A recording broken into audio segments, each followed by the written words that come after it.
Most men think they married the wrong wife when the sex in the relationship goes out the one. They go, I damn it, I got the wrong one.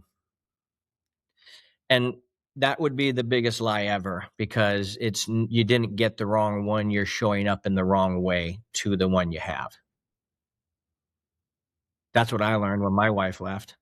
Yeah. What percentage of men in relationships, you mentioned they're sharing it online. You know, we see the highlight reel, we see everybody what they're sharing.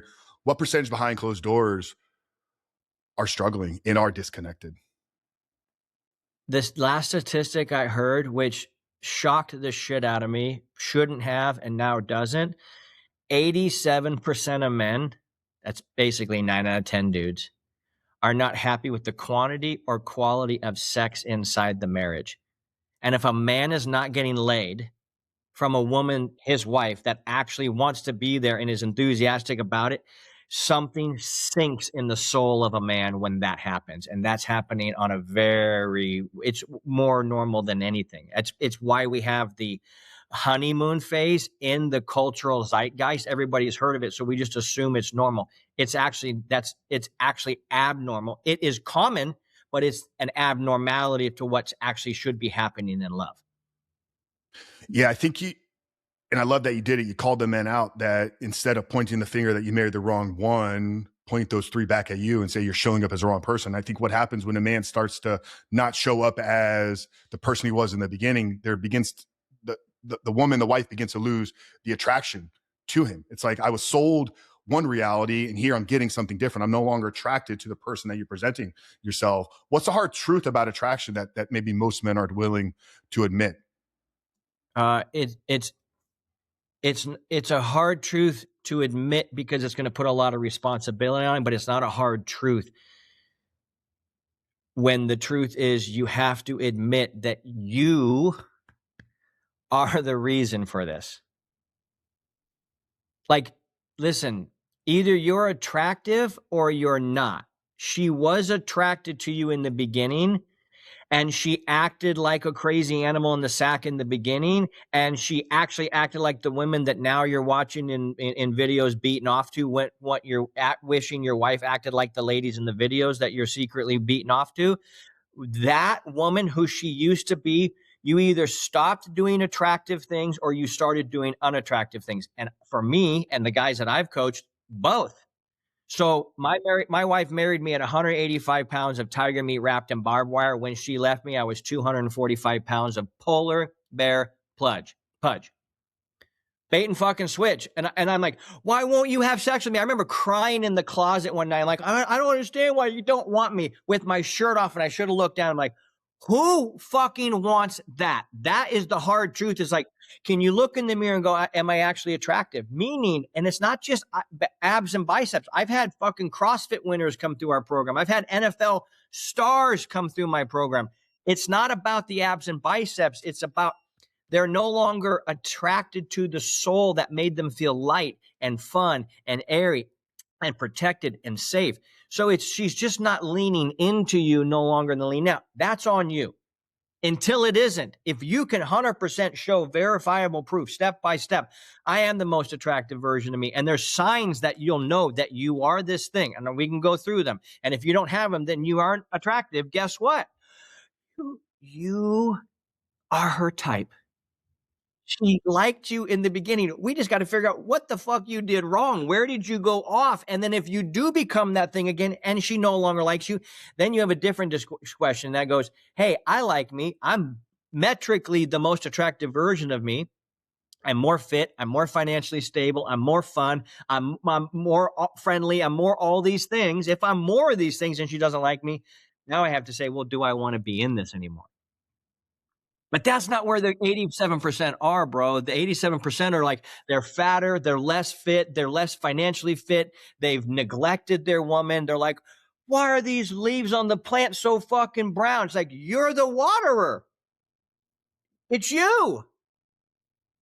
That is what changed the game for me. This is when my wife left me 8 years ago, Frank. It was all about, she was like, We were moving into our dream home. I knew how to make dough. I've always known how to make dough. I'm fucking great at making dough because I found my value in that because I thought society would like me for making dough. So I got fucking good at making dough. Mask, seeking validation.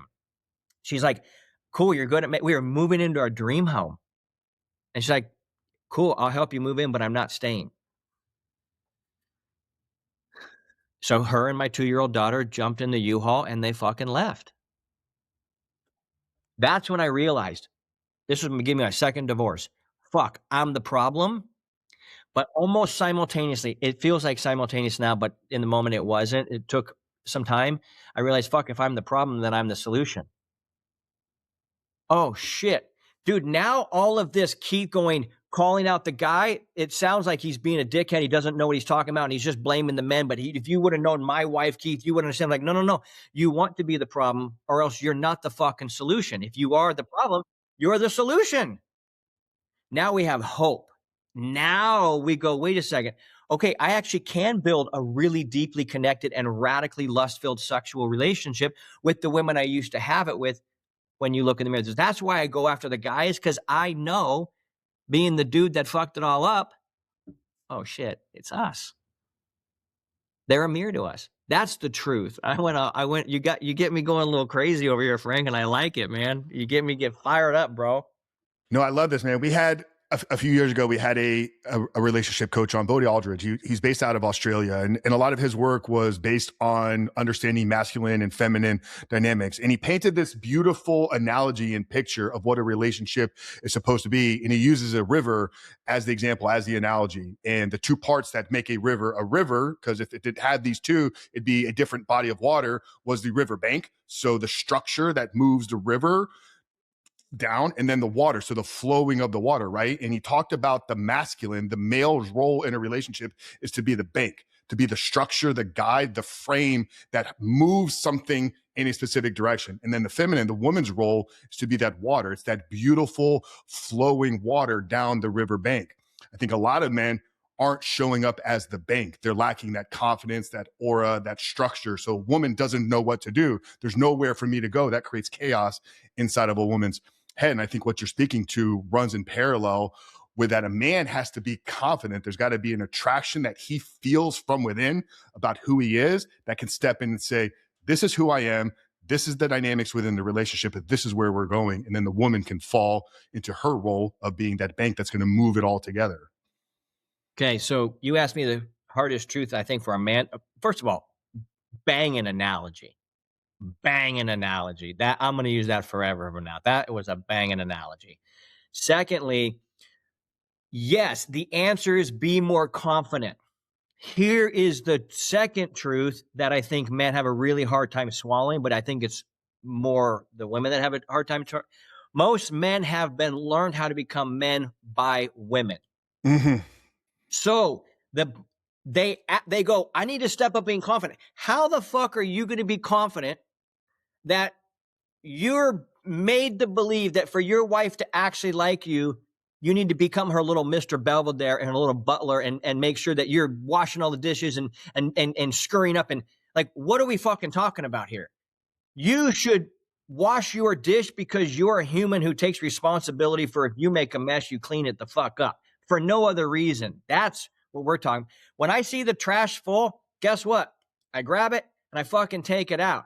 If my wife sees it full, she grabs it and takes it out. It's called personal fucking responsibility. I don't do it so Jesse goes, wow, he's so cool. He took out the trash. Maybe I want to jump his bones. So here's what's happening, Frank, in my opinion. The worst fucking advice on planet Earth is coming from pastors and not knowing it.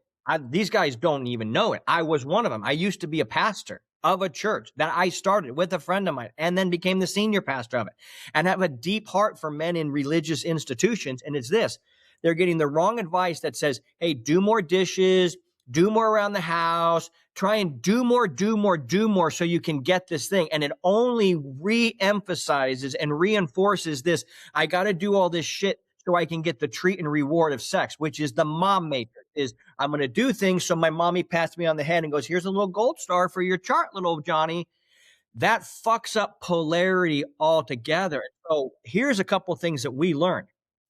Most men don't even know how to actually be a man, and they're learning bullshit from people that don't actually have the fruit of actual polarity. And when I named this company Married Game, it was because I understood one thing. Sex actually gets better the longer you're with somebody if you know what you're fucking doing. This is why I don't believe in the honeymoon phase. We say honeymoon sex is for minor leaguers, man. Soul sex gets better with age. Why?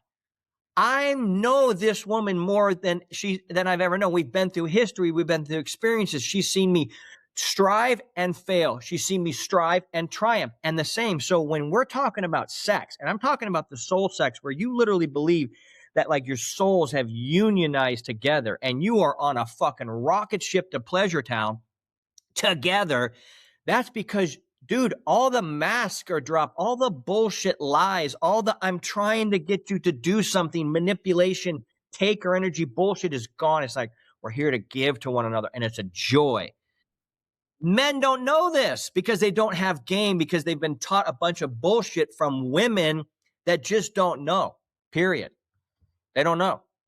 We go, well, Keith, how the fuck do you know? Well, I don't know. I was a pastor in church experiencing this, and I left the church and went and had sex with hundreds of the most beautiful women on planet Earth and still lost my wife because I didn't understand long-term attraction versus short-term attraction.